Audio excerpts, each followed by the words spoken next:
Okay, let's go ahead, folks, and we'll get started with the evening. If you would stand and join me in the Pledge of Allegiance, please. I pledge allegiance to the flag of the United States of America and to the republic for which it stands, one nation under God, indivisible, with liberty and justice for all.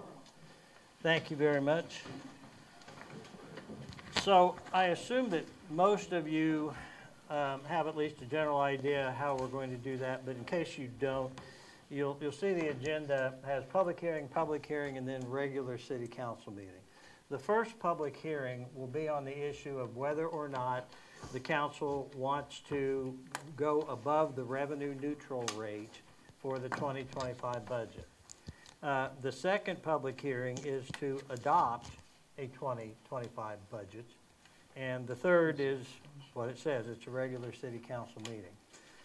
So I'm gonna, if you'll just bear with me, I do want to say a few things before we get going. And you know, if I sound like I'm preaching, I'm sorry. Council members are not your enemies. This is not a job where we're making a whole bunch of money. These are volunteer people in your community. These are your neighbors. These are the friends. These are the people you see at the grocery store who are trying to help the community. The budget process this year did not go exactly as I think we had hoped in terms of the process. I think you'll see in future years this council will do it a little bit differently. But in all honesty, guys, and gals, we are learning as we go here.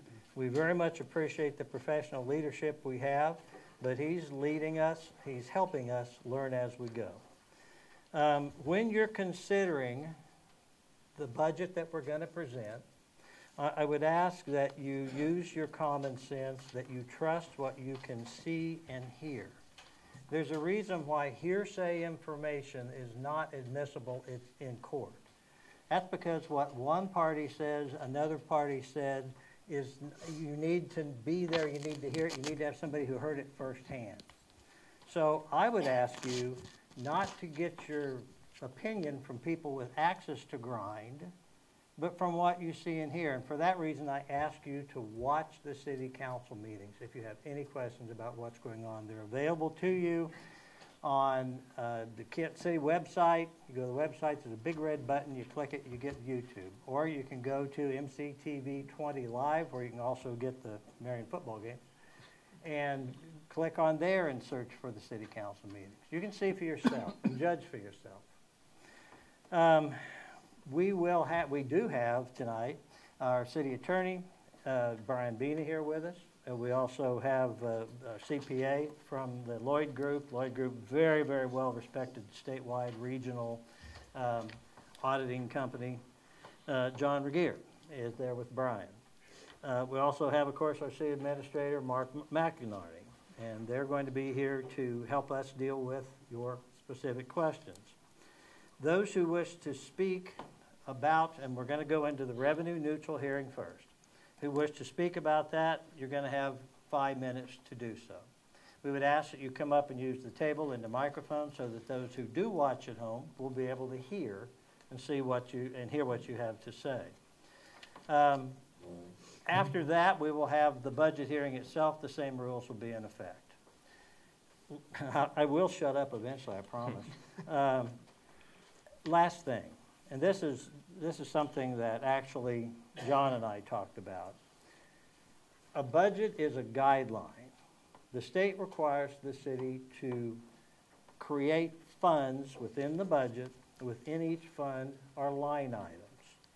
For instance, the general fund for the city has line items such as administrative, parks, city buildings, streets and alleys, and a whole lot more. Each of those line items has a dollar amount assigned to it. You add them all up, you get the total of the fund. The city has to keep its spending within the amount budgeted for the fund. You can go over a line item. We're not bound by a line item. For instance, we could spend more on parks than we budgeted, and maybe that difference then goes into streets and alleys, or vice versa. It's the line items. The key is to not overspend the fund. with that, we will open the hearing on exceeding the revenue neutral rate. Folks, if you wish to speak on exceeding the revenue neutral rate, you're going to have 5 minutes. Your comments need to be with regard to exceeding the revenue neutral rate. Immediately following this, we'll have a second hearing. It will be on the budget itself. So if you don't like the fact that $1,000 was budgeted in it for this and $2,000 was budgeted for something else, that would be for the second hearing.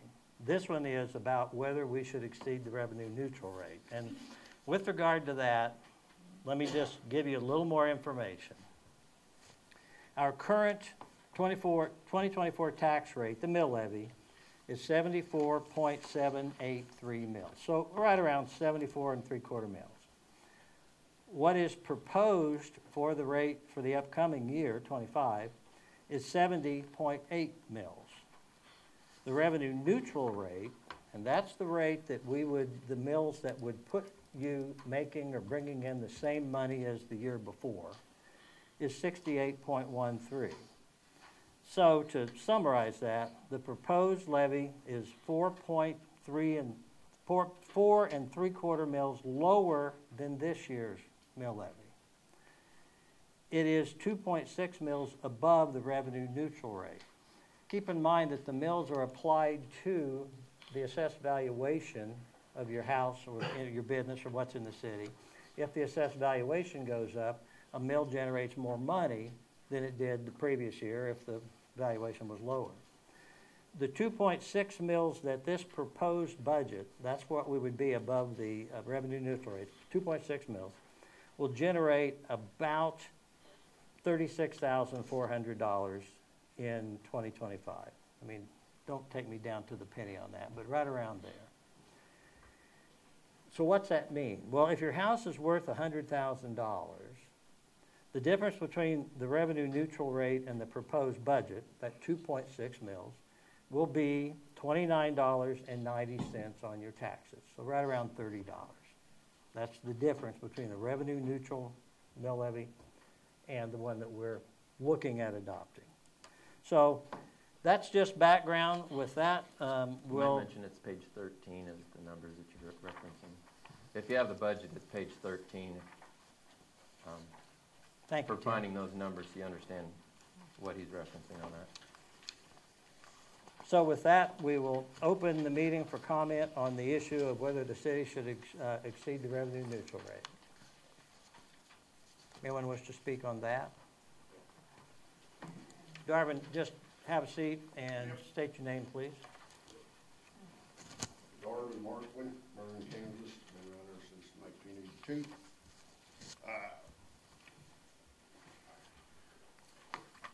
Like for the council to recognize me as a friend as a governing body. I don't speak flag. So You don't speak what? to recognize me as a friend I heard of the that. governing body. Yeah. I don't know how you say that in court. Well, what? Well, Anyways, I'd call you Darvin is what I'd call you, but right, whatever.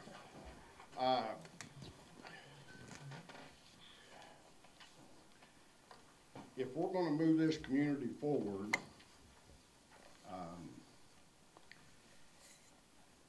how are you gonna move the economic development forward when Hillsborough is 30 mills less than we are here?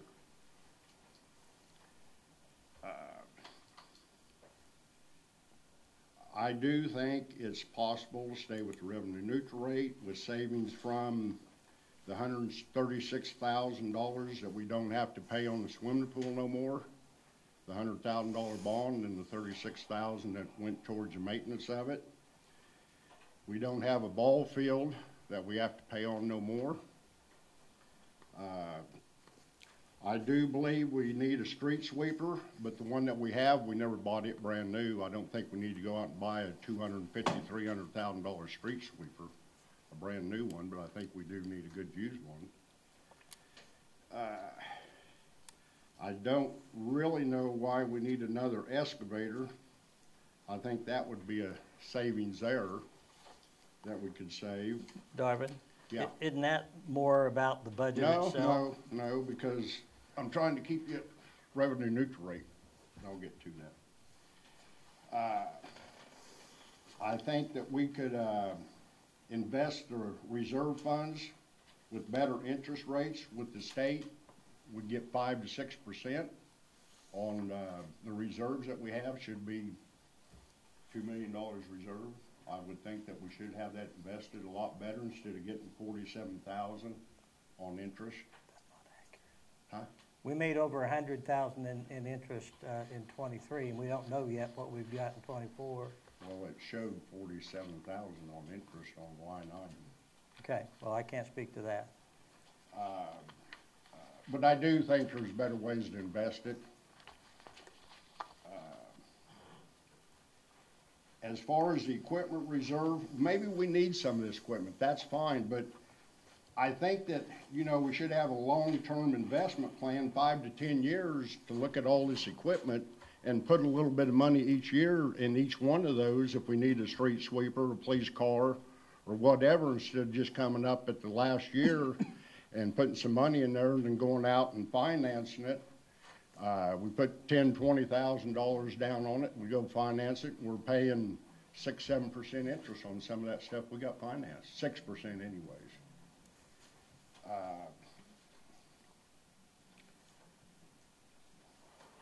And if you would put that in there for a number of years to build that, you could also invest that money drawing some more interest.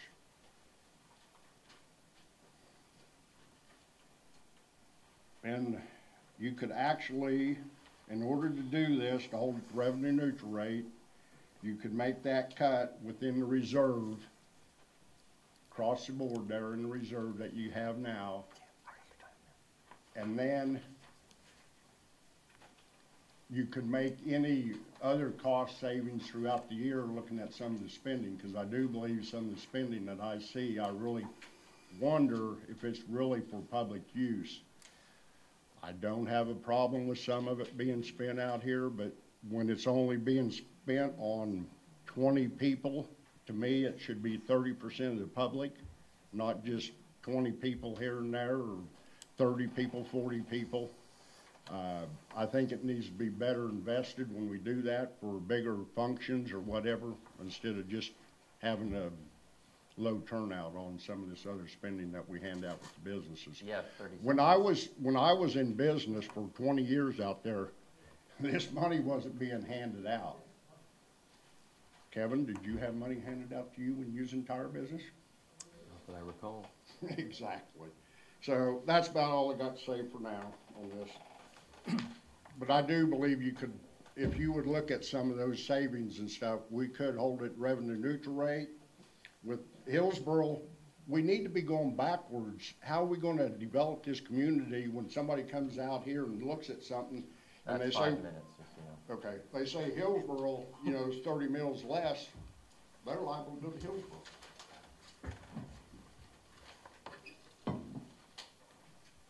Anyone else wish to speak with regard to the revenue neutral rate? No one? Okay. In that case, we will call this meeting to a close with regard to the revenue neutral rate discussion. At this point, council, the budget, we will go into discussion of the budget and whether or not we're going to pass that budget. But in order to get to that point, I need to call for a vote on the resolution, which is 24-09. And this is the resolution. Whereas the revenue neutral rate for the city of Marion was calculated as 68.13 mils by the Marion County Clerk.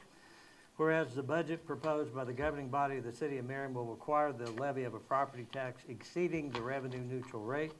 Whereas the governing body held a hearing, which is today, on September 16, 2024, allowing all interested taxpayers to be heard and given an opportunity to give oral testimony.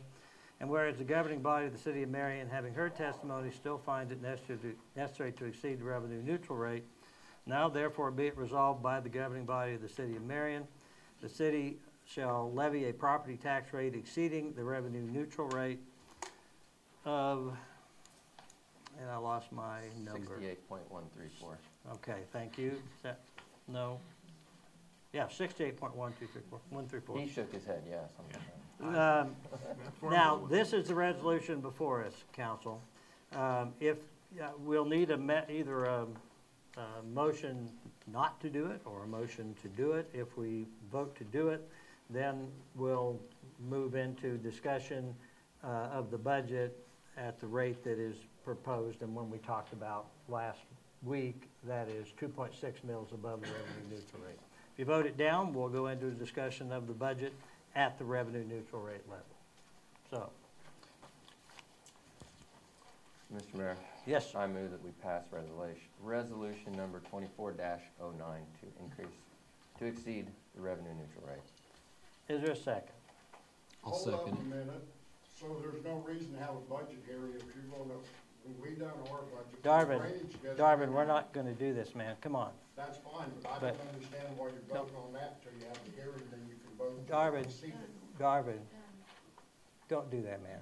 That's fine. Let's, this stuff, we're all yelling at each other from out in the audience. I'm just saying. Well, but, man, you've got to let us conduct business. And if you want to talk, come over here so the people at home can hear you. But you don't just talk when you want to. I understand that, Mike. Okay. But what I don't understand, there's no reason to have a budget hearing if you're gonna go ahead and vote to exceed it. Well, there is, because the budget hearing is where you'll have an opportunity to talk about how the money within the budget is allocated. Okay? I'm not trying to be a, No, I understand that, but I Okay. didn't feel it was all done that way. okay. Well, let me ask. I've got two professionals here, actually three, Brian, sorry. I think John take care of it. Am I misreading the procedure here and as to how we ought to be doing this? So as per what has happened over the last few years with the revenue neutral rate, you do, and what we've been recommended through the state of Kansas, through the statutes, is you do hold the revenue neutral rate, you pass to exceed the revenue neutral rate, and then you do set that final amount. So what you're doing by passing this resolution is you are exceeding that 68.134 revenue neutral rate. You can still adjust that final rate as we get through the budget hearing, and that's what we will do next. But that is the process. That is, if you opened up the state forms, that's the process that they would put out there. There's a process that out on the state website that we adhere to as per their understanding of the statutes. So, and as a reminder, this is a roll call vote that you will have to hold as should you get a second and move forward. Yeah. There might have been one I may have missed. And the motion was by Councilmember Boxa to exceed the revenue neutral rate and adopt the resolution. And I think I was getting a second. Yeah. I was seconding it. Okay, seconded by Collett. All right. I'm going to, we'll just start on my left. Councilmember Boxa, obviously, all in favor of the motion, yes. All in favor, no. Councilmember Boxa. Yes. Councilmember Burkholder. Yes. Councilmember Smith. Yes. Oh, I just did Yes, exactly the opposite. It's okay. That's how it's printed on here. Councilmember Collett. Yes. And I vote yes as well. So it's a 5-0 vote, the vote being to exceed the revenue neutral rate. Now let's open the, we will hereby close the hearing. Do I have a motion to adjourn the revenue neutral rate hearing? I move we adjourn the revenue neutral rate hearing. Second, I'll second. all in favor, aye. Aye. Opposed, nay. Ayes have it, 5-0. So we will adjourn the revenue neutral rate hearing, and we'll go into the public hearing for the budget. And this, we will do the same thing, folks. This is about the budget that's got the 2.6 mils. We can still we can still adjust that. Yes. I made you happy, Ruth. Okay. So if you wish to speak to that, come up, same thing. You have 5 minutes. Just state your name at the microphone.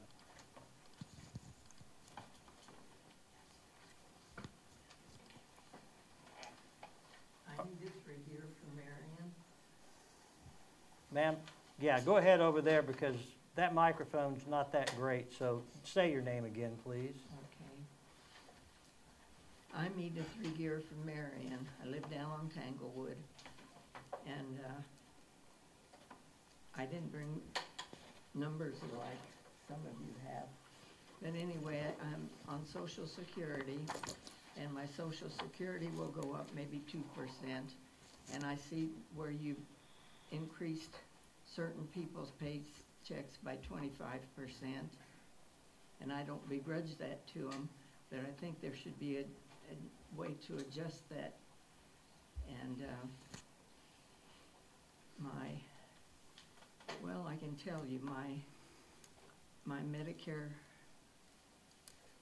in pills are 240 or 444,000 a month, and I'm finally in the catastrophic. So you know what that does to my budget. And I think we need to consider the people that are on Social Security and their increases. And I know when I write my checks out for taxes, they have increased also. So I guess that's what I have to say. Thank you, ma'am. Well said.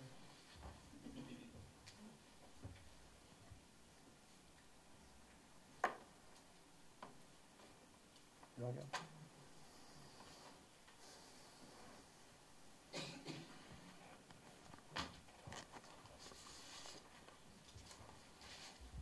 I'm Ruth Herbal, and you have already cut my speech in half, which makes me very happy because you did away with the recreation program and combined that with community enrichment. The only thing that we didn't... Hold on, we'll give you the extra time. Sorry. There's an angel calling you. I'll start your 5 minutes now. You want to just start over? Yeah, I start over. Okay, Good. go ahead. Thank you. I would just like to share with the council and citizens of Marion a few facts about the recreation program. We transferred that to USD 408 in 2021. Therefore, we get taxes under the school. And if we would have added that to our budget, that would have made us double taxation. But you snuck around it and added it to community involvement, or enrichment, excuse me. But are you aware that Charter Ordinance 1921-6 established a transit guest tax which generates $25,000 a year? This is to be used only for promotion of tourism, conventions, commerce, and economical development. So the art in the park fees and the guest tax would generate about $32,500 to promote festivals and tourism.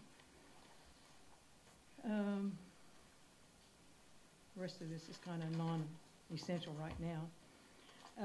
Then my next problem was with the utility fund.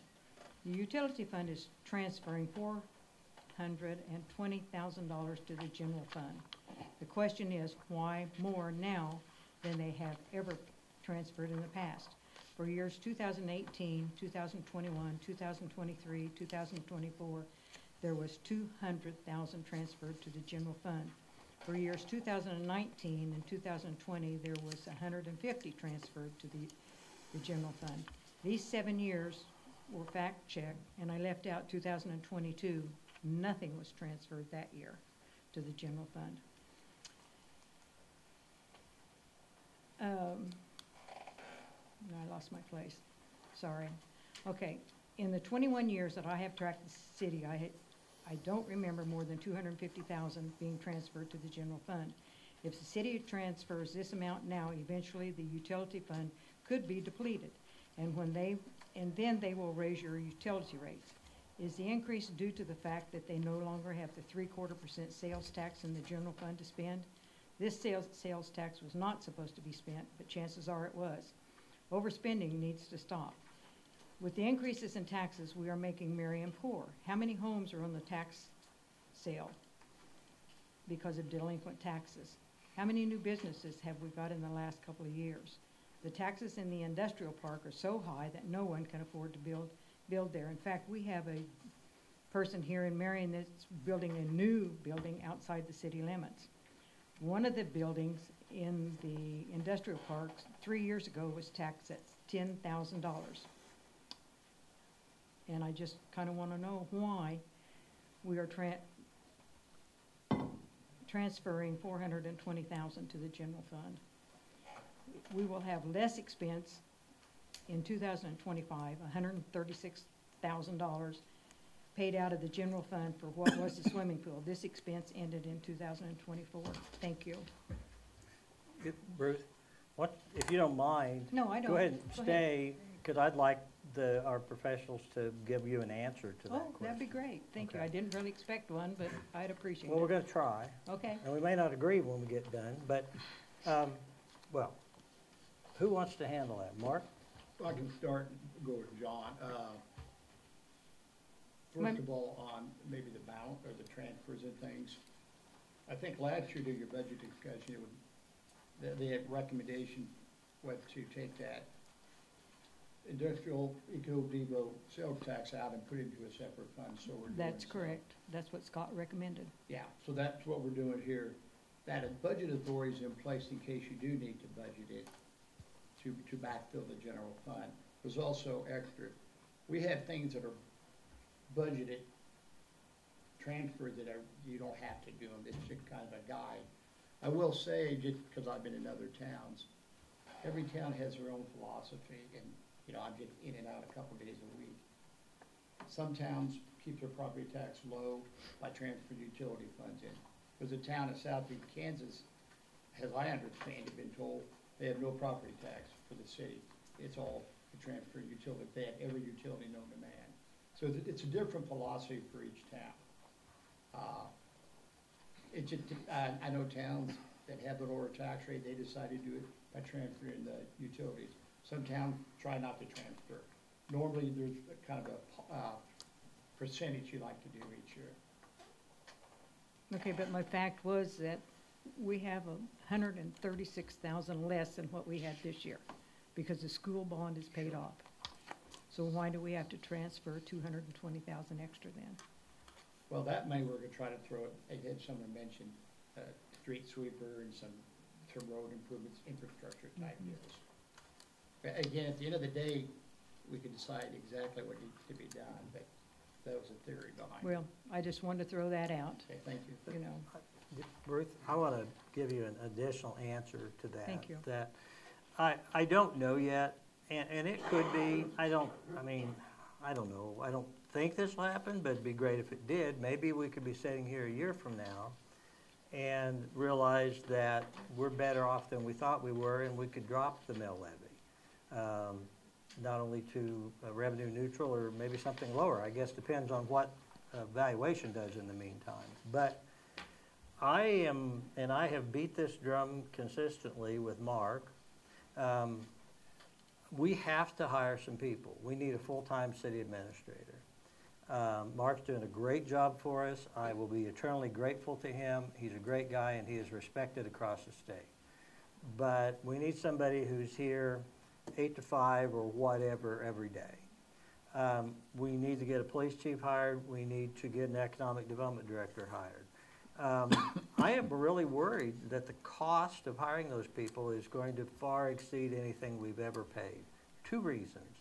One, if you check around the state, you will find that young people don't want to come to small towns. Eric must have a voodoo doll and poked it in the fin to get him to come here, because young people don't want to come to small towns. Secondly, the word is out that if you come here, you're going to get beat up pretty bad. And I think we're going to have to pay a premium to get people to come here. So that's my answer. Okay, do you think that we'll have to pay more for a city administrator than 100,000 like we did in 2022? Yes, I do. You do. I do.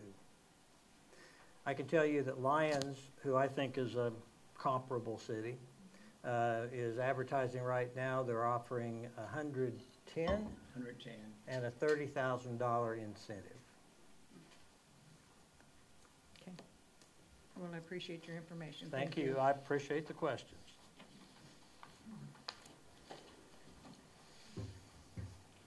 I just should say that since you added the rec program into community enrichment, that added 41,500 and some to the Well, budget. community enrichment, do you want to explain what that line item is, community enrichment? Well, one thing we did, you know, in my short time here, I hear people talk about, you know, doing some things, infrastructure, equipment, things like that.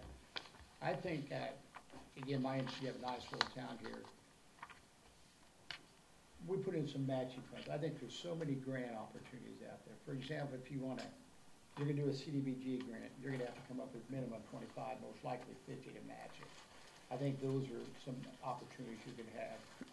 So that was what that 60,000 was for at the bottom Yeah, of that? if you don't come up, you don't have to spend it. Okay, thank you.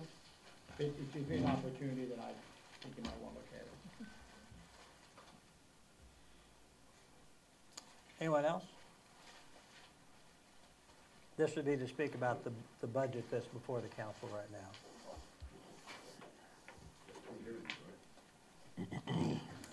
I knew I could count on you, Darvin. I didn't want to let you down, Mike.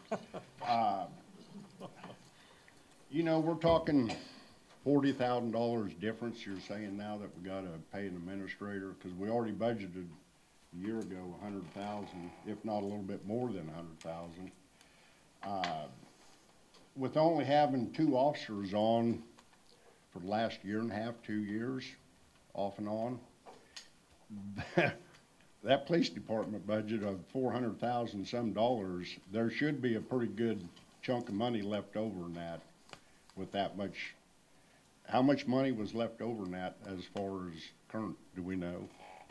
Like, obviously, we can't tell you up to the minute, but you got a ballpark on that? As far as The, cash carryover. well, the money that hasn't been spent from the police department salary portion of the budget. Oh, it depends throughout the year how many months they were gone. I think you were at 2 to 3 a lot this year. For pay, benefits, training, equipment, all that. I'd say $50,000 an officer, maybe, I'm not sure. Yeah, so what I'm saying is, only thing I'm saying is there's other avenues to look at. You know, I truly believe that we're gonna just go backwards. We gotta halfway try to compete with Hillsborough over there. When they're 30 mils less than we are, I keep hearing you're looking at hiring an economic developer. Is that true? Yes, absolutely. He's not gonna have a chance. Might be a she. Huh? Might be a she. Well, he or she, whatever, whatever. But I just don't know how we're gonna be able to compete when we keep raising it. And we have other avenues. You gotta remember last year, from the state fundings that we received on sales tax and all that, which that has nothing to do with the mill levies, but it was, $765,797 that we received from them.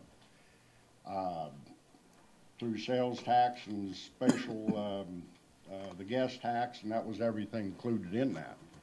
But I'm just saying, you know, maybe we could back off of, maybe buying some things and maybe just go ahead and maybe put 10, 15,000 down towards some of the equipment that you want, instead of going out this next year and just buying equipment. We've got by how many years with that street sweeper out there? If we could get by another year and put some money towards it. But this interest to just keep borrowing and borrowing, we need to be building that up and having a long forecast of looking at buying that stuff instead of putting it down and buying it the following year. And I really do believe we could make a lot better money by investing some of that fund money that's set aside with the state. But I just hope you guys can see that for economic development. And I'll also tell you there's a legislation going through right now that, you know, you could say, well, we can bring a business in and tax exempt them on property tax. But with what legislation's going through up there, they went through this year, but it's still on the table for next year, they might hold you up on being able to tax exempt that property. So that's the only thing I'm just hoping you guys can, we got a lot of other citizens that just can't keep affording this. And I will tell you, a number of business people told me that their taxes are getting out of hand to try to compete. Thank you, sir. Anyone else with regard to the budget? If there's no one else that wishes to speak, then at this point in time, I would move that we close the budget portion of the hearing. Do I have a second? I second that. All in favor, aye. Aye. Opposed, nay. Okay. Folks, by folks, I'm referring to the council this time. This is when we need to determine what we're going to do with the budget. We've heard people talk with regard to revenue neutral. We've heard people talk with regard to the budget itself. We've got many options. We can pass it as is. We can amend it. I guess we could reject it and try to come back and do it another time, but we're getting a little tight on time to do that. So I think we're at a point where we either need to pass it as is or amend it and pass that amended version. So I am open to discussion. I'd want just a question on something here. A few things I noticed. On page 7A, under expenditures, the swimming pool line, I know we discussed this a little bit on where it's broken down on the other pages.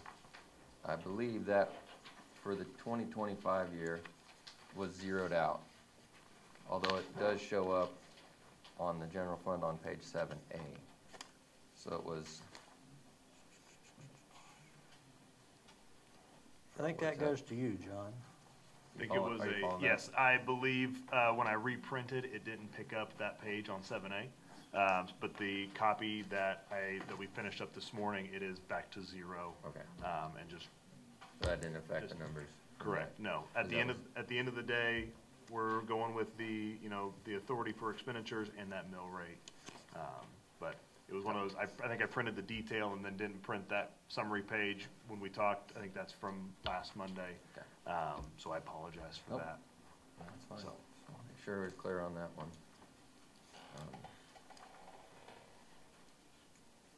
Are you looking at the copy, Tim, that was there now when you came down here? Not that when I came down here. This was the one from last. It's been corrected. The new one there Okay. for you. I didn't grab a new one when I came in. I didn't realize it was gonna be different.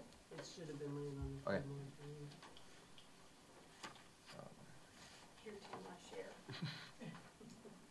Probably the only number that should be different on it.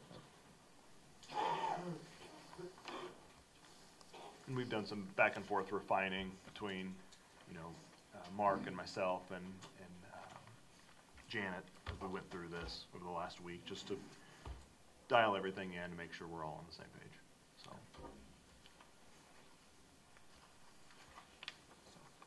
Other comments or questions, council?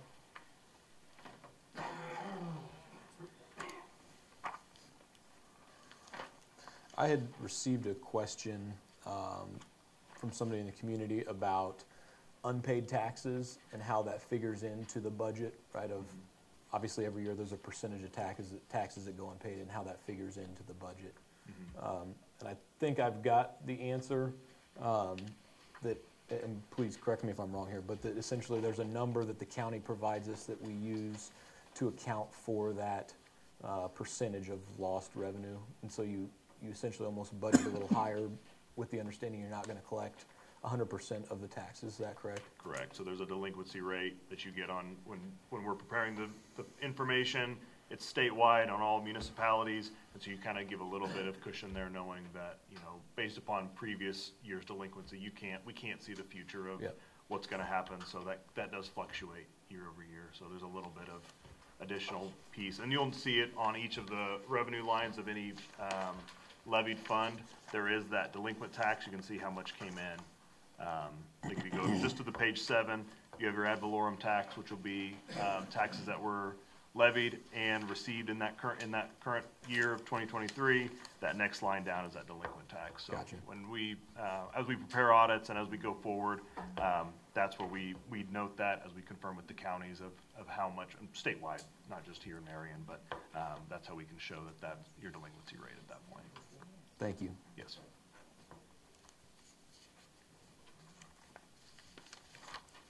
I want to just real quick address a couple of things. I find that when you talk to Darvin, he says a lot of things that make sense. I don't always agree with every part of them, but he has some good thoughts and good ideas. I don't know that Hillsborough is our competition. I get it, they're 10 miles away. I get it that, you know, it comes to football time, nobody you want to beat more than Hillsborough. But they have some advantages that's going to make it a little difficult for us to compete. When you talk, the biggest being, of course, Tabor College sitting there. But if you are going to compete with them, and you want to attract people to your town, then you have to have your town look as decent as their town. Come sometime here and just walk through this building.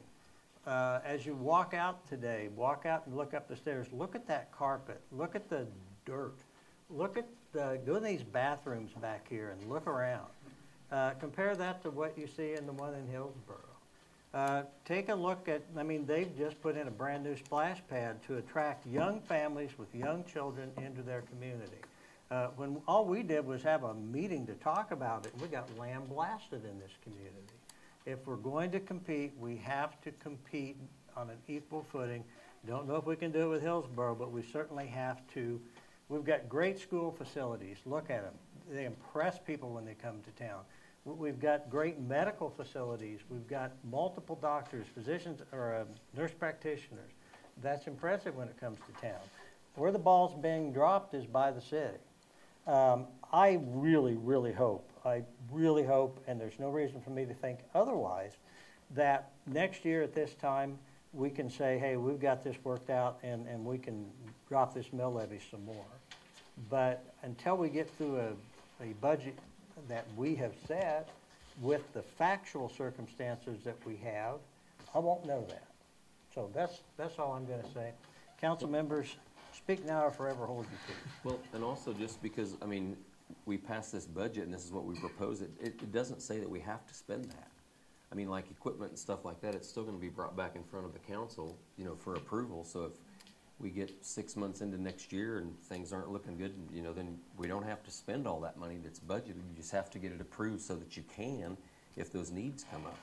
But the fact is, we're Don't still do that. Right. I'll say it for you.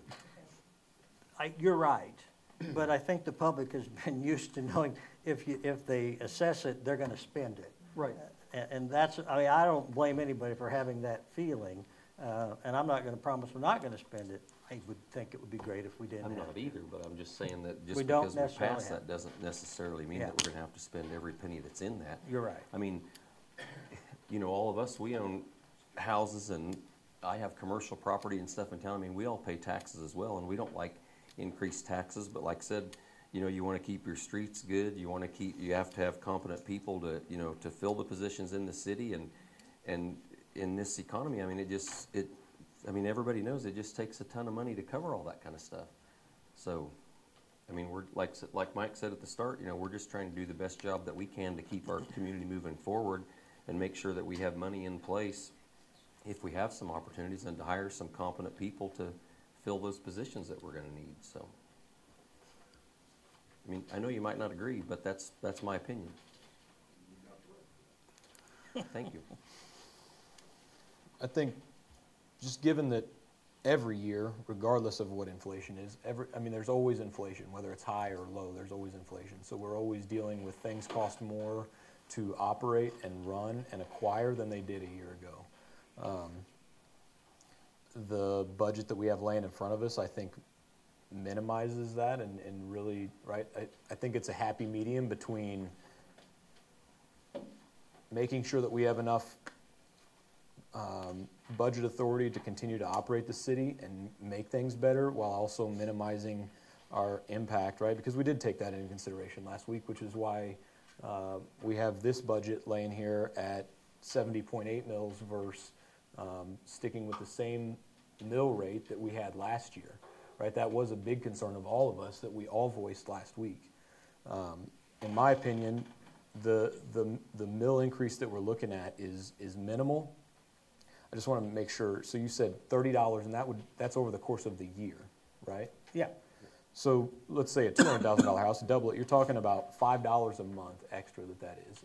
I don't want to pay that any more than anybody else does, but I think that's a happy medium to get us to be able to continue to operate the city, improve things, and also minimize the impact on taxpayers.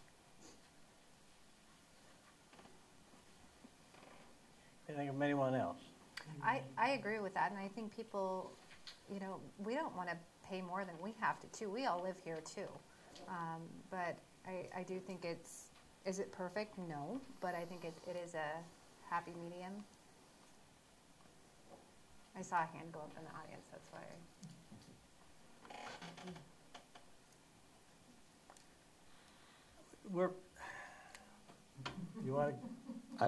We're kind of past public comment, in my opinion, but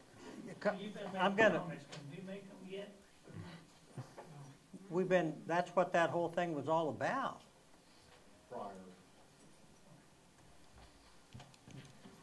I'm Robert Nichols. I've lived here 17 years, and on your point, it takes more money to do stuff. And I agree, it does. It does take more money to do stuff. Every time you buy anything, it costs more money. And you guys are in a bad situation on trying to get the money. I understand that. But you have to understand us as well. Because you have to buy this, and you have to buy that, and you have to redo this, and you have to redo that. We do too. Our homes have to be fixed up. Our cars have to be fixed up. We have to buy food. Now, I'm retired. I don't get overtime. What I get is what I get. And every time you raise the taxes, I get less.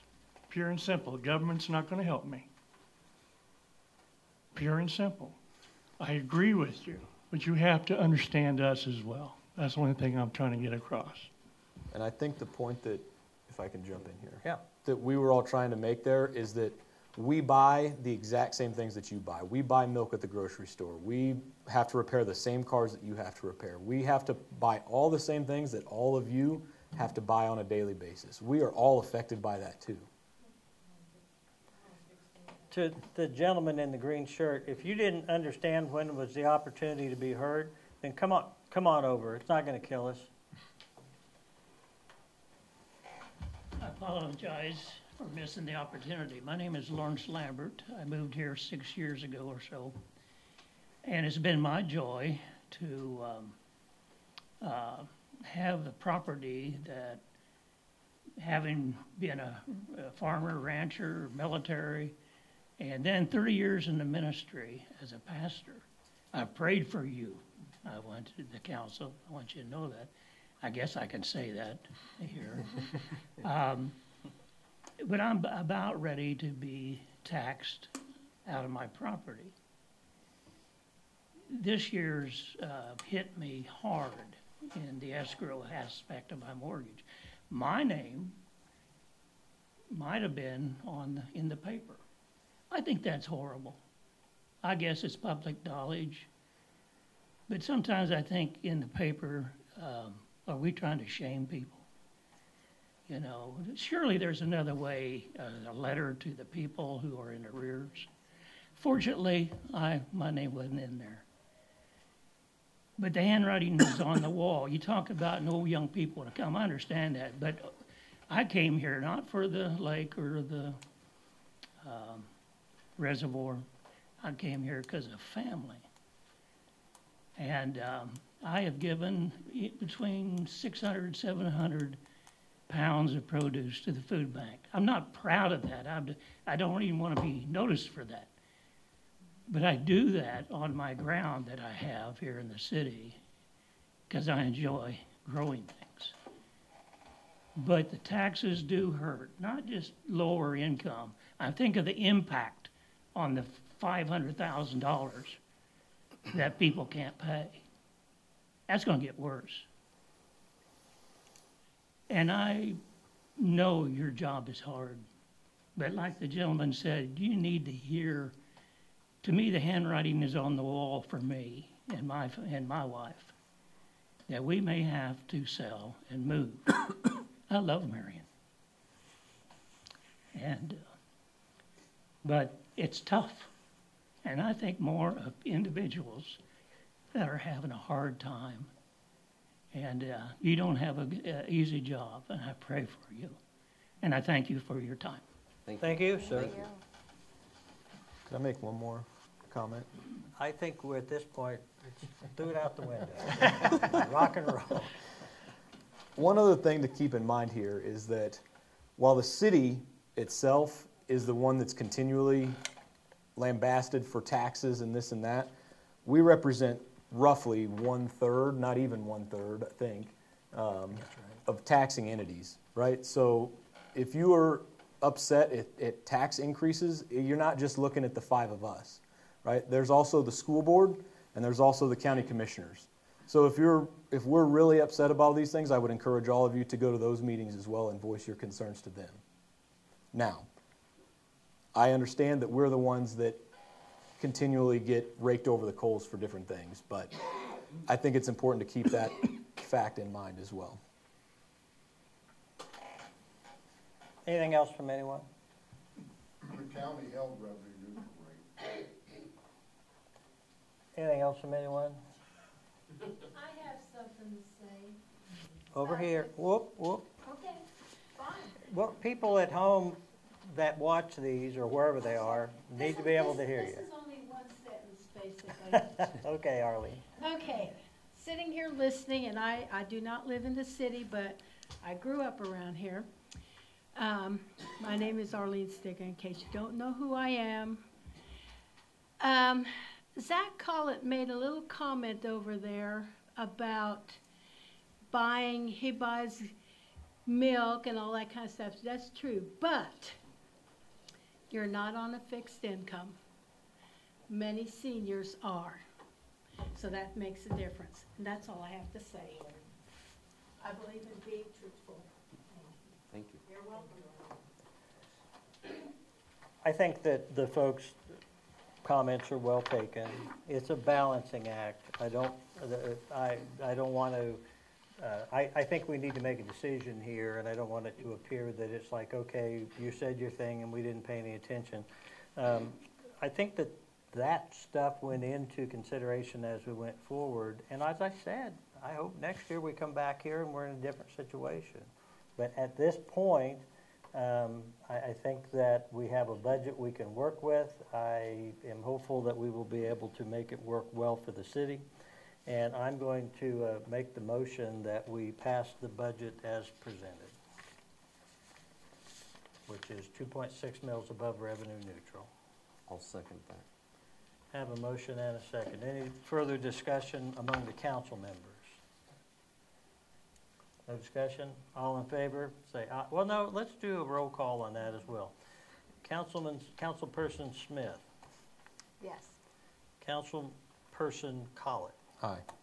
I'm an aye. Councilperson Burkholder. Aye. Councilperson Boxall. Yes. Okay, so we have 5-0 in favor of the budget. With that, I would move that we adjourn the public hearing on the budget. All in favor, aye. Aye. Opposed, nay. Thank you. We're going to move into the regular city council meeting. Everyone is welcome to stay. I don't know how much longer this will go, but it will go till it's done. If you're sure you're going to leave, why don't you do it now so it won't be in the middle of other things. But you're certainly welcome to stay.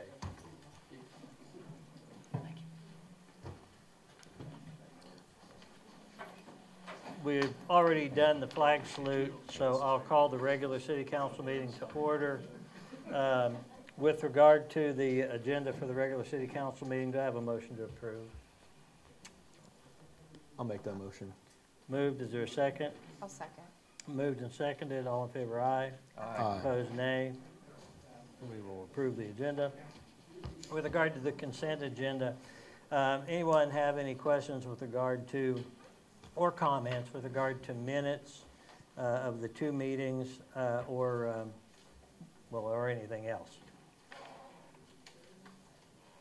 If there are none, can I have a motion to approve the consent agenda as proposed? I move we approve the consent agenda as proposed. Is there a second? I'll second. Motion and second, all in favor, aye. Aye. Opposed, nay. Ayes have it, 5-0. If anyone would like to address the council about anything that's on the agenda tonight that isn't budget-related, this is the opportunity to do that. Okay, no public comment at this time. Mr. Bina, that takes us to you with regard to the release and settlement agreement. Brian, I think what we ought to do here tonight is discuss that, and then we'll have it on the agenda at the next meeting for action. Absolutely. Okay, go ahead.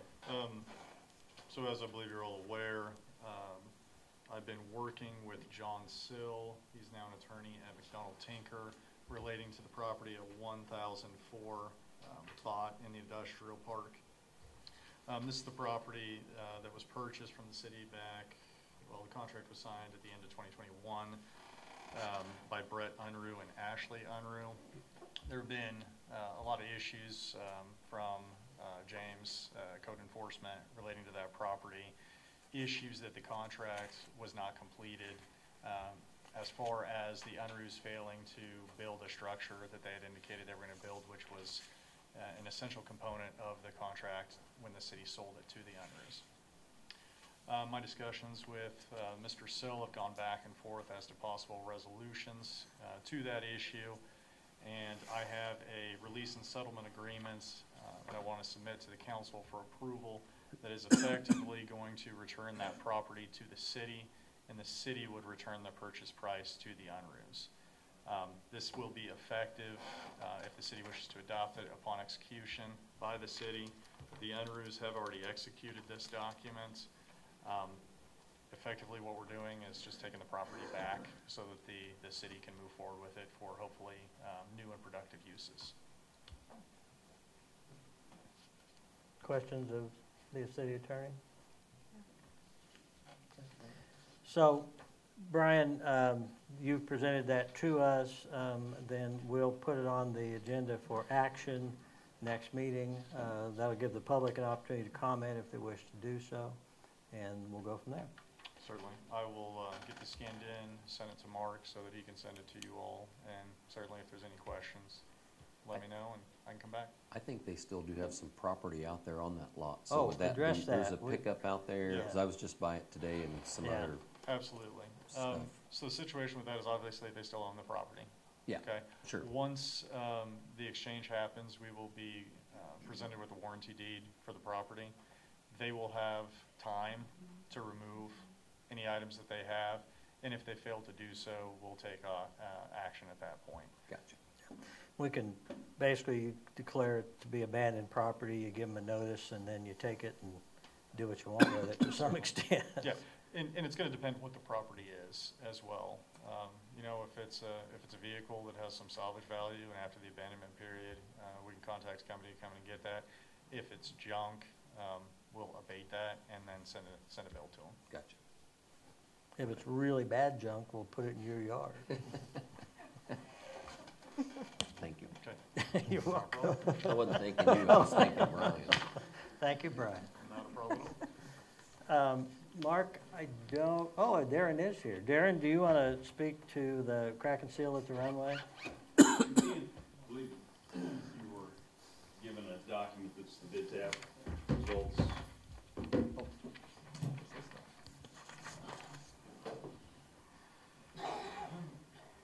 Hold up here. So, today we opened the bid, and this is a KDOT aviation grant that we received this last year. The grant we received is the numbers I'll get down to here about midway down, and what I propose to make this thing work for you all. But we received one bid today from Circle C Paving. We had 5 bidders looking at this, and only one chose to bid it. So, just to give you an idea. Everybody is so packed with projects that nobody thought this minor of a project really was worth their time. That is what it comes down to. Wow. Yeah. So, the one bid we received for, okay, the base bid, the way the project was set up, the base bid was to crack, repair, and crack seal the main runway only, and then the adult one was to crack, repair and crack seal the taxiway and the apron. We broke it out like that. The one bid we received was for $195,778. The grant we received, when we turned in the grant application, we applied for $136,250. 90% of that was the project size we had. And that's the number you see about halfway down on your sheet. When we applied for the grant, we only identified 4,500 lineal feet of these cracks to repair. And when the crack repair we're looking at, we have cracks out there that range from hairline, which we would seal, not repair, all the way up to about 6 inches wide. Last fall, I don't remember, nobody up there at Fort Worth, I don't remember the exact date, but sometime in the last year, there was one aircraft that was a tail dragger aircraft with the rear tail wheel down and did lose that rear tail wheel in one of the cracks that broke off. So these are cracks we need to get repaired. Someone local, or was that someone from? I don't remember. I'm looking at Mark to see if he remembers being at that airport board meeting. I don't think it was local. I don't think. But I'm not 100% sure on that one. So we identified the cracks that were, say, 2 inches and larger and got to that 4,300 number. When we did this design and bid it out, I actually went down to more of the 1-inch size cracks for the potential repair project, and that's where we came up with an extra couple thousand feet of 1 to 2 inch size cracks. I was hoping for a much better bid price and thought, hey, we could go ahead and get those repaired for that. In essence, what I'm recommending to get to where we can utilize the funds you have, but not go over the funds that we have available, both KDOT's and your 10% match, would be to actually drop back and go back to the original numbers that we had programmed with the grant and say 40, and that's the bottom numbers, and you see that highlighted in yellow. If we do 4,350 lineal feet of crack repair, but don't do any sealing, which the city can actually do the sealing on their own when we do street sealing, then that only puts us $285 over your existing budget. So my recommendation is to award it at the full $195,778. And we've already talked to this contractor, and they are fine with reducing it to whatever we need to. So then I would say as soon as we award it that bigger number, immediately we can do a change order tonight to reduce it to the bottom number, the 126,535.50. And that puts us right in the ballgame of getting the worst cracks repaired. And then in the meantime, what we'll do also, because we now have a bid here, we will actually go back to KDOT Aviation, which the KDOT Aviation Director is going to be here next week, I believe. That's our goal. For a meeting on some other airport issues. Mark's already told me I'm going. Okay, good. But when Ray is here, we'll address this with him also, and I'm sure he's going to tell us to submit a supplemental request. And we'll request some portion and say, hey, anything we can get between the 126 and the 195 that KDOT Aviation might have available, we can utilize, and you guys would still be, and then at a 10% cost of whatever additional we can get. So maybe we can do all 6,600 feet, or maybe it's the 4,300 of the worst ones. So I don't want to lose this money, and I don't want to take you over your budget. So that's why we're trying to find that happy medium in here. You'll also see on there's a line item for construction engineering. That's a maximum not to exceed our costs. And if I can keep our hours down, then I can do more cracks, and we will. So that's listed at 10,000. If I can only get mine down to $5,000 worth of out there watching the contractor, I'll put 5,000 back into cracks. So crack repair. So that one will adjust, and we'll come back at the end like we do on most of our other projects, and we'll do a final reconciliation. But my whole goal, if you award this, is to keep it so that we don't go over your budgeted amount right now. Mark, before I open it up to the council, anything you want to, guidance you want to give or questions you have for Darren, or anything you want to say to us? No, I think he hit it all. Okay. All right, then council, questions for Darren? What would be the timeline? We've told them to start as soon as they can. And What's that for them? it kind of depends right now on the weather. That's really gonna be the ultimate thing. Right now, they said, hey, we'd love to start in probably that late October, early November. And it all just depends, have we already seen frost and freeze by then? Or, have the asphalt plants shut down? Or are they still operational or just operational on days when it gets above 65, So the real answer to that question lies in what kind of weather we see over the next 90 days. But then that could extend it into the spring. Yes, it very well if could. Is Yes, not right. favorable. If we get a stretch of non-favorable weather, either too much moisture, because we can't be putting new asphalt in when there's moisture out there too.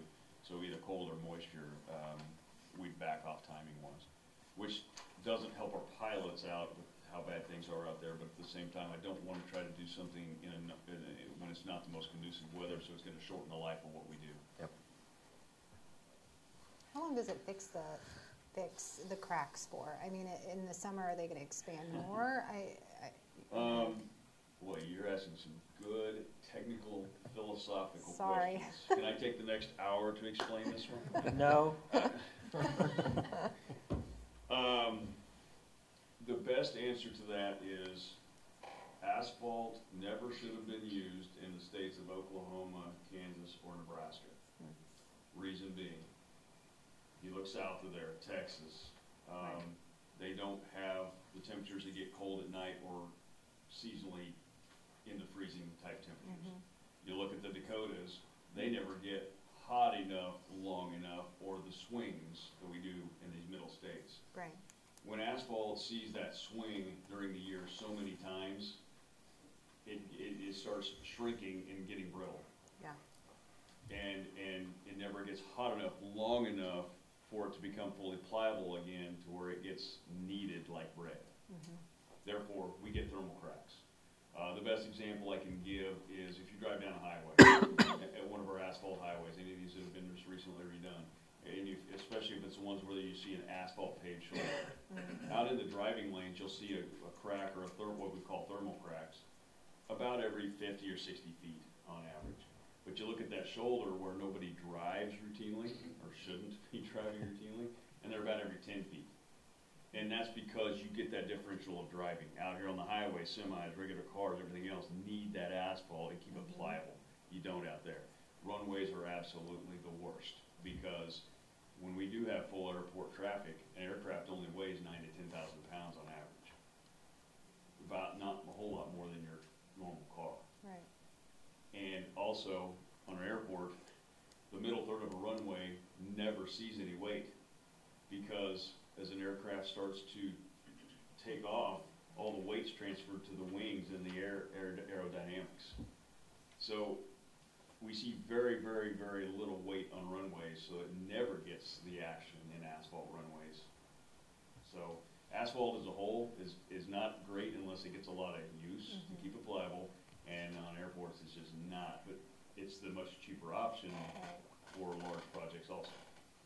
Life cycle cost, over 20, 30, 40 years, concrete is way, way, way cheaper. Initial cost, asphalt is, and that's why we ended up with a lot of what we have. So, are we gonna continue to see cracks? Yes, we can't stop it. It's just not a building material that is ever going to not crack in Kansas. Is the runway, would it be shut down for the entirety of Yes.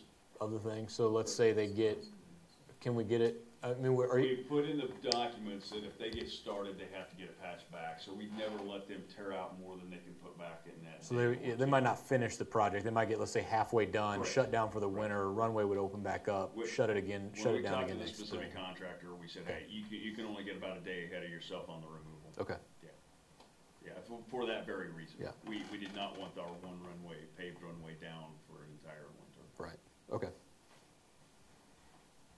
I just have one more question. When you said that the city could do the crack seal, would you still have the 2,000 linear feet No, for that them crack seal, to? and you can see down on my lower one, I took that to 0. Yeah. You Okay. mean, would the city have roughly 2,000 Oh. Yes, lineal yeah. feet The to city seal? will have roughly whatever, we roughly have from hairline cracks all the way up to the 6-inch, we roughly have the 8,600 that you see up top, Right. if you add those two numbers. So whatever we don't do the city could go in and crack seal to That. keep them viable for another year or two. Okay. So it's not unheard of to seal a 1-inch crack. It takes a lot more material and it doesn't necessarily do it a lot of good. Okay. So Mark, is the course of action, assuming we want to proceed with this, we want to, I assume you need a vote, is it to accept this bid and move forward on the project? Yes, yes, it is. I do like Darren's idea, and if we get supplemental money, that's a good idea. Yeah, I'd love that idea. Right, and so that, to make that better happen, that's my recommendation would be to award the Circle C paving in the amount of $195,778. As soon as that vote passes, then I would recommend us doing an immediate change order to reduce their contract to the $126,535.50, and then have us go ahead and apply for a supplemental with KDOT Aviation. That would be my 3 motion recommendations for you. Okay, I will make a motion to accept the bid with Circle C paving at $195,778. Is there a second? I'll second that. Is there any discussion? Hearing none, all in favor, aye. Aye. Opposed, nay. Ayes have it, 5-0. At this time, Darren, when you do these, I understand change order, is that done in the form of a motion as Yes, well? I would, Okay. go ahead and make a motion to approve a change order with Circle C paving to reduce their contract to $126,535.50. Which I assume that they're not gonna be surprised by No, that. we've already discussed it with them. Okay.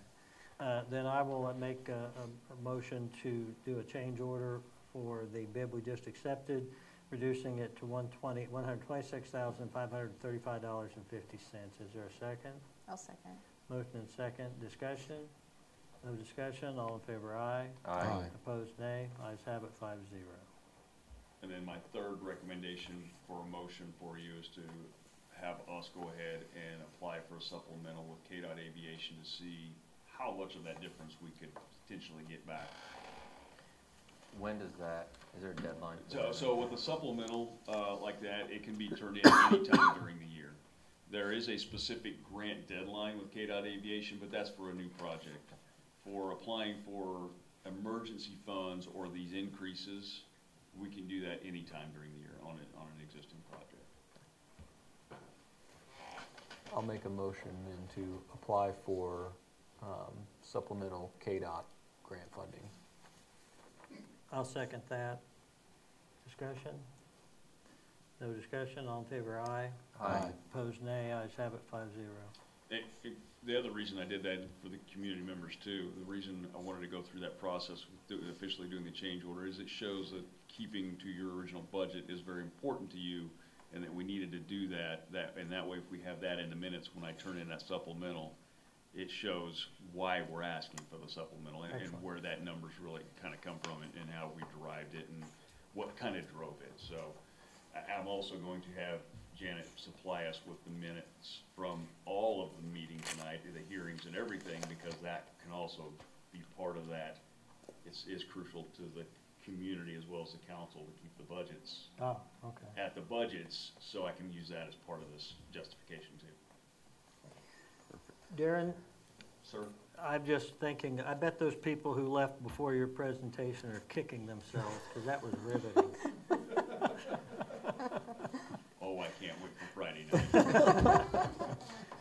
Thank you, sir. Tune in to MCTV and we'll see how Mike is roasted back. Mark, thank you, Darren. Mark, would you wish to speak to the moderate income housing grant? In January of '21, the council approved a moderate income housing grant, which is, as I understand it, homeowner down payment assistance to help with the cost of purchasing a home. I think it was $25,000 max per home. The state Senate has offered to amend that from 100 to 60, so that amount would go up to 40,000 to reflect the cost of construction just blowing out the roofs. So we just need to, it's never got taken care of, so we just need to make sure in contact with them, we need to approve it, get a signature, we'll get it back to them. Okay, you're going to be bringing us something specific to approve, or do we, I guess I'm not following. But we just authorize the mayor to sign, yeah. We'll Oh. have a first addendum to the grant. Okay, agreement. all right, piggybacking off what we did originally. It just increases the amount the state, it's a construction cost on out the roof. Somebody want to make that motion? I'll make the motion to approve the addendum to the MIH grant. Second? I second that. Motion and second. All in favor, aye. Aye. Opposed, nay. Motion passes 5-0. Janet, come get with me when we get done and I'll take care of this. Ms. Yates, Hi, hi. I've got a $500 request. The Marion Merchants and Marion Economic Development Incorporated would like to recommend that we spend $500 out of the bed tax money on warrior flags. We're partnering with USD 408 REC and MAC, Marion Advancement Campaign, and planning on having these for Main Street and gonna extend them further east than we have been. And that's our request for 500. We're talking, I think probably everyone's seen them, but the flags that are around town, that big red flags that have Marion Warriors on them. The city is going to, the brackets that we have downtown on Main Street, the American flags that are up there now, they're on a little short pole, and so this crew just has to stick that pole in the bracket and move on down. The idea here would be that these flags, what's being purchased in addition to the flags is the poles. So that the city crews don't have to take, I don't know how many it is, but a lot of flags off poles, put another one on a pole, whatever. That's a lot of man hours or staff hours and time there. So this would, that group that partnered together to do it, and we are going to put up some additional brackets east on Main. That's been, there's some concern about whether the city ignores the eastern part of downtown, and so we're going to try to extend those maybe as far as the country club corner there. I want to thank Stephen for helping me with this.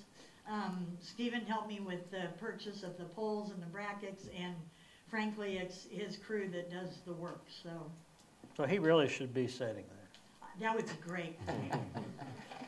And just for what it's worth, the school is going to be, I saw them doing it yesterday when I was coming back to town. They're going to have those same flags along Eisenhower out there by the football stadium. I think it's going to be really attractive as people come into town. And I don't know about the school's part, but our part, we can put, they don't have to be just those flags. We'll put other things in there, I hope, and as the future goes. I think it's Stuco that's doing that for the school, isn't it? They were the ones that were selling them door to Yeah, door, that's what I was thinking. yeah. I like Fundraiser. that. So you're asking us to approve the recommended, the MEDI recommended $500 payment. Was it MEDI or was it Marion Merchants? Well, oh, MEDI. I have to go to Merchants first, and then I go to MEDI, and then I come to you. Okay. All right, is there a motion to approve the expenditure? I'll make that. Nope, go ahead. I'll make the motion to I'll approve make the motion. $500. Tim, you want a second? Yep, I'll second that. Box of seconds. Any discussion? All in favor, aye. Aye. Opposed, nay. Ayes have it, 5-0. Thank you, Margot. Thank you. So you want to just stay there for a Yeah, I second? might as well. Is there anything else that you want to, we're to counselor and department and staff reports, anything else you want to say? Yeah, Art in the Parks this weekend, and we're looking forward to a bigger show than we've had the last few years, and Mother Nature and I are going round and round, but hopefully it's going to be okay. I don't want that rain in here, but y'all need to come down. There's a lot of different things to see. We've got campfire benches, duck calls, beef snack sticks, got a traveling candy store, polished agates, a lot of the usual stuff, but there's some different unusual things. The food is going to be different. We've had requests for some different new things. We do not have as many local people doing food. I took a lot of time not to step on local toes. So what I've got is, if I've got a local person, for example, doing funnel cakes on Saturday, but they're not going to be there Sunday, I've got somebody from out of town coming in to do funnel cakes on Sunday. So we've got Smash Brothers burgers, we've got Salisbury's with their shaved ice, Carlson Barbecue will be down there, Wagon Wheel, Lime Eggs, Bill and Essie's Barbecue, Dutch Addictions is coming from Oklahoma, chicken on a stick, deep fried bacon, deep fried pickles, deep fried Oreos, that kind of thing. Anybody's on diet, just give it up for the day. Then we've got locals doing corn dogs, walking tacos, biscuits and gravy, cinnamon rolls, breakfast things. Gambino's Pizza is going to be down there. I believe it's a school group doing it as a fundraiser, but I'm glad to have them back. It's been several years since they've been down there. Scoops and Sweets will be there. We've got Sweet Peaches Cobblers coming in from Missouri. On Sunday only, we've got Filipino and Asian food. And then we've got more fried Reese's, fried Twinkies, fried Snickers, fried peanut butter and jelly. So. I feel my arteries starting to slowly close. Well, you know, if you didn't get enough at the state fair, come to Hartman Park. So. That sounds great. Yeah, I hope to see everybody there. I had lobster rolls. It's just so wrong. But maybe next year they just don't have the staff to do it. So. I'm sure those lobster rolls would have been fresh too. Yeah, man, I'm telling you, I was counting on that. But I'm going to move on from Margo. Stephen, anything from you? Zachariah? Yeah, we've got a new officer starting on the 23rd, so next Monday. He's coming over from the county, he's certified. He's been working as a cop in this community for 5 or 6 years now. So. Who is that? Kalen Miles. Yeah. He'll be joining the team. His last day at the county is Friday. He'll be here Monday. Okay. Mark? Anything? That's died. Janice? Janice? Okay. All right, council members. Tim? Nope, I don't have anything else tonight. Kevin? Nope. I don't have anything. Zach? I drove up by the Coble Street houses actually since we were talking about it before the meeting. Those are coming along really nicely. There's one that's basically completely framed up exterior, and the other one looked like they were starting to stand up walls today. So 2 of them coming out of the ground. That reminds me, Mark, it was, I don't know, a couple of weeks ago, I went over and looked at the new duplexes that were going in, and it was pretty messy there. And I haven't looked since then. Do you know? They cleaned it up? Yeah, they were cleaning it up. Okay. Yeah, I actually drove past the duplexes the other day, and it looks nice. I don't have anything. Okay. Is there a motion to adjourn? I'll make a motion to adjourn the meeting. Oh, yeah, you have a public hearing. Yeah. Oh, I did. Well, I jumped right over that. Okay, public forum. I think this Arts and Crafts Festival is a great deal. I hope that we got all the tax numbers for everybody coming in. Got So we all can the get the- information from the state to hand out. I send the state a list of everybody after the show. And- Everything I'm supposed to do. And it would be nice if the city clerk would check to verify that those all paid their sales tax. She's got that authority. The other thing I'd like to say is when I was looking through that budget, the only thing that really concerned me was at one point when I looked at the spatial law enforcement for seized vehicles, I did not see the money in there for the truck that was sold in December,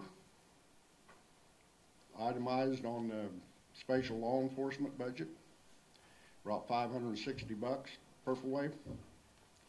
It's not itemized on that. And I do know that KBI is real strict on, keeping track of that and the spending, is that correct? Every year I have to submit a report to them saying. Right, but I noticed it beginning wasn't, balance, ending balance, what came in and out. but it wasn't itemized in the, on the spatial law enforcement. The other thing I would like, and I talked about this last year, I believe, with the levee. I appreciate all you guys to drive across that bridge west of town and look at the trees still growing on that levee. They're elm trees, they just keep mowing off. Actually, I thought last year maybe they sprayed them, but they're still coming up. That is a very bad deal when you got those roots growing inside that levee. We just bought like $7,000 worth of chemicals. I don't know, I saw that a couple months back from Van Deest and Abilene. I don't know where all that chemical went. But I do know those trees need to be taken care of instead of mowing them all. Other than that, So, just so I understand, 'cause I get it, if you're mowing them off, the root system could still be growing, so you're saying that we need to be spraying them? the Corps of Engineers is very strict on that. Because you let them roots grow down in there, and that, especially right where the water's coming from the Cottonwood, from the west, coming in and making that turn right there, it's hitting right there at that bank, which it is, it has riprap, but those trees all should be sprayed out of there. Because otherwise, one of these days, we're gonna probably get hammered by the Corps of Engineers if they inspect it. Okay, So, thank you. but all my property's in the valley.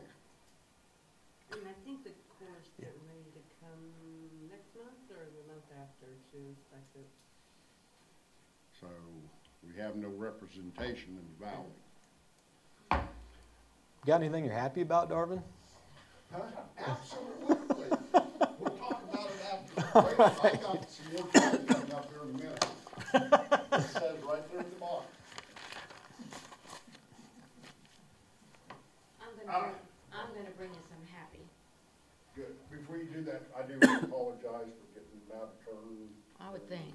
You know, as it turned out, it went fine, thank you. My name is Margaret Wilson. We moved here in 1964 to teach. We thought we'd teach here a couple of years and move someplace bigger and better. There are bigger places, but nobody has anything better. I love paying taxes.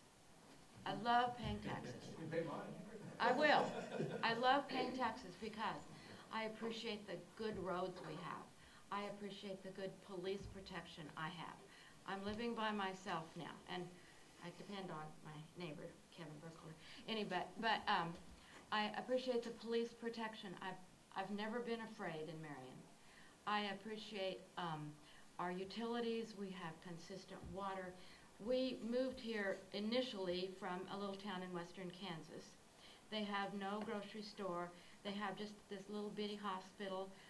They don't have a good facilities like we have here. I appreciate what you guys do to promote and protect us so we have these wonderful things in Marion. Thank you. Thank you, Margaret. That was nice. Thank you, Margaret. Now, anyone else? Now do I have a motion? Nope, to there's adjourn? someone. Oh. Just keep jumping up right as I'm ready to shut her down. Sorry. No, you're good, you're good. Just state your name and. My name is Robert Schmidt. Thank you. I live in Marion, have my whole life. My concern is, and I know the electric guys are busy, but if you go up and down and look up and down the streets, my fear is if we ever have an ice storm, we're going to be out of lights for weeks, not days. And I don't know, they used to have contractors come in and take care of that, but they haven't done that for years. Are you worried about limbs? Is that what you're? Trees and limbs over the wires and in them. But, because I did electric line for 38 years here. So when we wasn't doing something, we was cutting trees. And if we have an ice storm, we are gonna be in trouble. I mean, what do you think? There's a lot of overhang, yes, there is. You just look around because, well, like I say, I was on electric for 38 years, and I probably look up more than most people do. Because Well, Robert, you're a little bit like me. We both have to look up quite a bit, don't we? True. Stephen, I know this isn't exactly, well, yeah, kind of is your department. We've had professional, or whatever you want to call it, tree trimmers in. I know they've done some stuff on Roosevelt and whatever. Do we normally do some of that ourselves as well? Okay. Is that, you go ahead. You When we've had those contractors in, do they focus on lines, or was it more streets for like clearance? I know when they talked about like the hospital and that MRI truck and stuff like that. The one we've had this year, do not necessarily electrical lines, it was the clearing the streetways. Gotcha. And we got that problem with streets too, Yeah. hanging over. I don't know how they get if fire trucks and some of them could get down some of these streets where the stuff, I know they grow continuously. It's a battle. Yeah.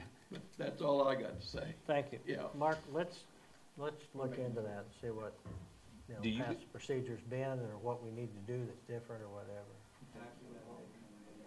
That's what I was gonna ask. So do you guys work on that? Like when you have time? I mean, if you're just trying to focus on the lines and stuff? Gotcha. Okay. Not gonna say anything till I make sure nobody's moving. Do I have a motion to adjourn? I'll make that motion. Is there a second? I'll second. Moved and seconded, all in favor, aye. Aye. Opposed, nay, ayes have it. We will now have 5 minutes that if the paper or any other press wishes to ask anything, we'll be glad to take them up. Okay, looks like not. I think we will go home. Thank you. Copy back? Yeah. Do I need this Yeah, later? when I get rid of the one that had all the notes on it. I wouldn't know where I'd find it. No, I'm fine. I got the updated one. I just didn't realize that. Hey, Ruth. Last week. Oh.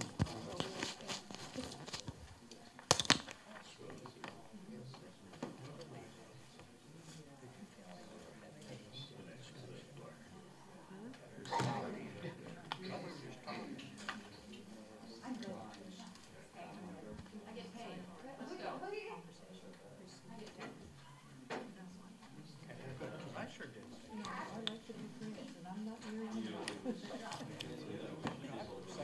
Okay, fair I'm enough. gonna mention you had the work council meeting next week, so we're new. Yeah, I guess Well, that's okay, somebody ought to.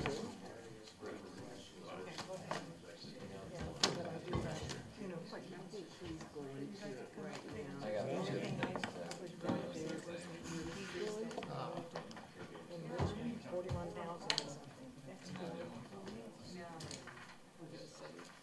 If you just increased it enough to say 2.6, that would have been really.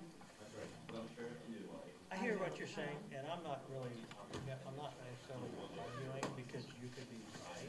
I just feel like at this point in time, I'm wanting to be really conservative in awareness, conservative in making sure that we get it all covered financially. I understand that. You guys need to tighten up the reins and control spending, because that's gotten completely overused in the last 2 years. And I was on council. And it was approved through the council in the last 2 years. Say that again? I said nothing was approved in spending through the council in the last 2 years. You go back and look at street repairs or replacements. We didn't stress that. Every time I asked a question, Rayfield says, well, you signed the budget, but the fact was I didn't sign the budget. Well, that kind of goes to some extent, and I don't know, I guess time will tell whether, but. Didn't have much to to some say extent, tonight, that sir. was Government, some I was- about I brought up this before. is hasn't been done exactly the way I want to do it. Next year, I want to do more of a bottom-up, where we talk about how much money we need in the department, instead of saying, how much. We let the attorneys just make the decision on that. What's worth it, what's not. We invited the supervisors, and we discussed it about. Yeah. He said, well, can't we do after we do account this for this year? And we was able to cut it. Last year, we just gave them everything they wanted. That's, Coming in tomorrow. I will if I don't remind them. Okay. That's pretty much how the county does it. Thank you for your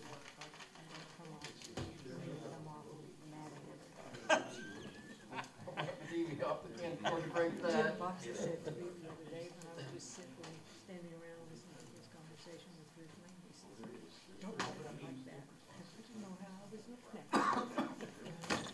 So anyway, On that budget, it's only been on since last year, and like I said, the budget was just done last year, the same we did this year. So when you were on previous, that's what you're saying, you worked more with department heads. we had the discussion there and said, well, hey, can't you wait a year for us? And you know, Mike and I had that conversation, I think, you know, it seems like, obviously, we haven't had a city administrator. You know, I think if we could get somebody in that position, I know, but if we could get somebody in that position,